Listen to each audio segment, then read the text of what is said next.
ഇറാനുമായി ബന്ധപ്പെട്ട ഇപ്പോൾ നടന്നുകൊണ്ടിരിക്കുന്ന യുദ്ധം ഇന്ത്യക്കാരെ, വിശേഷിച്ച മലയാളികളെ ഒന്നിനു പുറകെ ഒന്നായി കൂടുതൽ കുഴപ്പത്തിലേക്ക് എത്തിച്ചുകൊണ്ടിരിക്കുന്നു.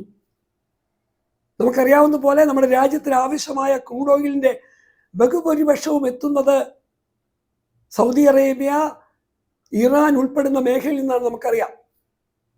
ആ ക്രൂഡ് ഓയിലിൻ്റെ വരവിൽ എന്തെങ്കിലും തരത്തിൽ മാറ്റമുണ്ടായാൽ രാജ്യത്തെ പെട്രോളിൻ്റെയും ഡീസലിൻ്റെയും ഒക്കെ വില വലിയ തരത്തിൽ വർദ്ധിക്കും. ആ വർധനവ് ഏറ്റവും രൂക്ഷമായി ബാധിക്കുന്നത് മലയാളികളെ ആയിരിക്കും. ഇന്ത്യക്കാരായ 1 കോടി ആളുകൾ മധ്യേഷ്യയിൽ ജോലി ചെയ്യുമ്പോൾ ഇറാനുമായി ബന്ധപ്പെട്ടുള്ള ഈ വിഷയത്തിൻ്റെ പേരിൽ മലയാളികൾ ജോലി ചെയ്യുന്ന എല്ലാ രാജ്യങ്ങളിലും ഇപ്പോൾ ഇതാ യുദ്ധത്തിന് സമാനമായ അന്തരീക്ഷം ഉണ്ടായിക്കൊണ്ടിരിക്കുന്നു. അവർക്ക് ഇടങ്ങളിലേക്ക് പോകാൻ കഴിയാത്ത സാഹചര്യം അവരുടെ ദൈനംദിന ജീവിതത്തെ ബുദ്ധിമുട്ടിക്കുമ്പോൾ യുദ്ധം തുടർന്നാൽ ഇന്ത്യയിലേക്കുള്ള ക്രൂഡ് ഓയിലിൻ്റെ വരവ് വലിയ തരത്തിൽ ഇടിവുണ്ടാവുമ്പോൾ തന്നെ വലിയ തരത്തിലുള്ള വിലക്കയറ്റം, അതിൻ്റെ അടയാളങ്ങൾ ഇപ്പോൾ തന്നെ ആരംഭിച്ചിരിക്കുന്നു. വിദേശ മാർക്കറ്റിൽ ക്രൂഡ് ഓയിലിൻ്റെ വില $85 കഴിഞ്ഞ് ഒരു പക്ഷേ $120 ആയാൽ അത്ഭുതപ്പെടേണ്ടതില്ല എന്നാണ് ഇന്ന് വിദഗ്ധന്മാർ പറഞ്ഞ അഭിപ്രായം. അങ്ങനെയെങ്കിൽ കേരളത്തിലെ ജനങ്ങൾക്ക് ഗൾഫിൽ നിന്ന് വരുന്ന വരുമാനത്തിൽ ഇടിവുണ്ടാവും.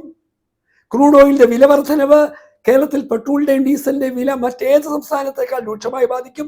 അത് സർക്കാരിൻ്റെ വരുമാനത്തെ ബാധിക്കും, ജനങ്ങളുടെ നിത്യജീവിതത്തെ ബാധിക്കും. നോക്കൂ, ഇറാൻ എന്ന് പറയുന്ന രാജ്യത്തെ ചില പ്രശ്നങ്ങളുടെ പേരിൽ ആ രാജ്യത്തിൻ്റെ അധികാരികൾ ആരായിരിക്കണമെന്ന് ആ നാട്ടുകാർ തീരുമാനിക്കട്ടെ എന്ന രീതിയിലേക്ക് കാര്യങ്ങളെ നോക്കിക്കാണാൻ എന്തുകൊണ്ടോ ഈ ലോകത്തെ നിയന്ത്രിക്കുന്ന രാഷ്ട്രീയ നേതാക്കന്മാർ മറന്നുപോയതിൻ്റെ ഭാഗമായി, അവിവേകത്തിൻ്റെ ഭാഗമായി, അധികാര കൊതിയുടെ ഭാഗമായി, ലാഭക്കൊതിയുടെ ഭാഗമായി ആരംഭിച്ച ഏറ്റുമുട്ടൽ ആയിരക്കണക്കിന് ആളുകളെ കൊലയ്ക്ക് കൊടുത്തു എന്ന് മാത്രമല്ല, കേരളത്തെ പോലെയുള്ള ഒരു സംസ്ഥാനത്ത് കോടിക്കണക്കിന് ജനങ്ങൾ വിദേശത്ത് പണിയെടുക്കാൻ ആഗ്രഹിക്കുന്നവർ, പണി ചെയ്തുകൊണ്ടിരിക്കുന്നവർ, അവരുടെ ജീവിതത്തിൻ്റെ താളം മൊത്തത്തിൽ അട്ടിമറിക്കുന്ന സാഹചര്യം സജീവമാകുന്നു.